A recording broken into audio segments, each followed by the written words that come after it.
বলছে আমাদের যদি ভোট দেন, যদি মোদিবাবুকে নিয়ে আসেন, তাহলে 3000 টাকা করে অন্নপূর্ণা ভান্ডার দেব। হ্যাঁ মায়েরা এইসব বলতে হলে বলবে আগে 1500 টাকা অ্যাডভান্স দাও দেখি। বলবে আগে, কেন বলবো না?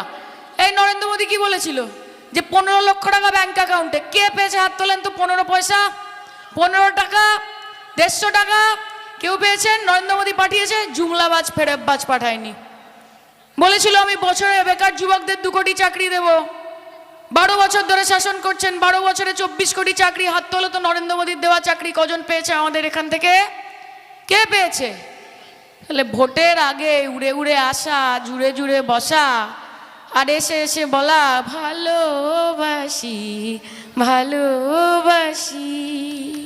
আর যে ইলেকশন মিটে যাবে, যখন ঝড় আসে, যখন বন্যা আসে, যখন আগুন লাগে, যখন অশান্তি হয়, তখন মমতা ব্যানার্জি এবং দীনেন্দার মতো মানুষরা আপনাদের পাশে থাকে। আর তখন বিজেপির জন্য আপনারা গান গান, কোথা কোথা খুঁজেছি তোমায় তুমি জানো না, ঠিক কিনা মা?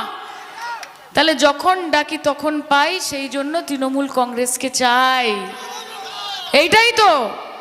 আর ওইখানে যারা বলছে সবকা সাথ, সবকা বিকাশ, সবকা বিশ্বাস, আসলে কি নিজের সাথ, বড়লোকদের বিকাশ, গরিবদের বিনাশ, আর দেশের সর্বনাশ, গণতন্ত্রের সর্বনাশ, সংবিধানের সর্বনাশ। এটাই হচ্ছে ভারতীয় জুমলা পার্টি, বাংলা জ্বালাও পার্টি। আমরা এখানে হিন্দুরা মুসলমানরা একসাথে থাকি। আমি যখন যেখানে যাই আমি দেখি সবাই মিলেমিশে একসাথে ভালোবেসে রয়েছে। আরে ধরती को तुमने बांट दिए, चांद सितारों का क्या होगा? कि धरती को तुमने बांट दिए, चांद सितारों का क्या होगा? नदियों के कुछ कुछ नाम रखे, बहती धारों का क्या होगा? कि बहती गंगा भी पानी है, आबे जमजम भी पानी है। कि बहती गंगा भी पानी है, आबे जमजम भी पानी है। पंडित पिए, मुल्ला पिए, पानी का मजहब क्या होगा? জলের ধর্ম কি, রক্তের ধর্ম কি? বাংলায় দাঁড়িয়ে তুমি ধর্মের রাজনীতি করবে? আজকে শ্রীরাম আমাদের মনে থাকে, আমাদের মাথার ওপর আশীর্বাদের ছায়া হয়ে থাকে। তৃণমূল কংগ্রেসের কোনো রকমের দরকার পড়েনি শ্রীরামের নামে স্লোগান দিয়ে দিয়ে ভোট কেনার।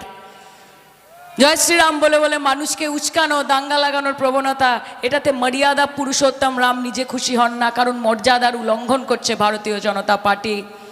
কালকে দেখছি, আমি নির্মাল্যকে বলছিলাম যে কালকে যখন আমি যোগীজির প্রোগ্রাম দেখছি শুরু হচ্ছে, আমি ওখান থেকে এগড়া যাচ্ছিলাম, দেখছি বড় বড় বুলডোজার আসছে। ভাবুন, এখনো সরকারে আসেনি, তাতেই বুলডোজার নামিয়েছে।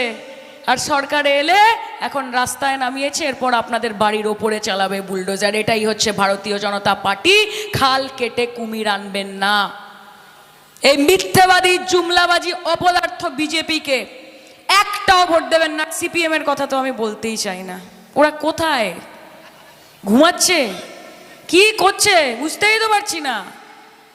35-34 বছরের দোর্দণ্ড প্রতাপ রাজত্ব সিপিএম এর, আপনারা নিজেদের জীবন দিয়ে বুঝেছেন সেটা কত অনাচার, কত অত্যাচার করেছে প্রত্যেকটা মানুষের ওপর। মমতা বন্দ্যোপাধ্যায়, ওই সাদা শাড়ি হাওয়াই চটি পরা মহিলা, ওই দোর্দণ্ড প্রতাপ সিপিএম এর এমন অবস্থা করেছে, এখন তাদের লাল ঝান্ডা, ঝান্ডায় কম আর বিরিয়ানির হাড়িতে বেশি দেখা যায় লাল কাপড়। যাই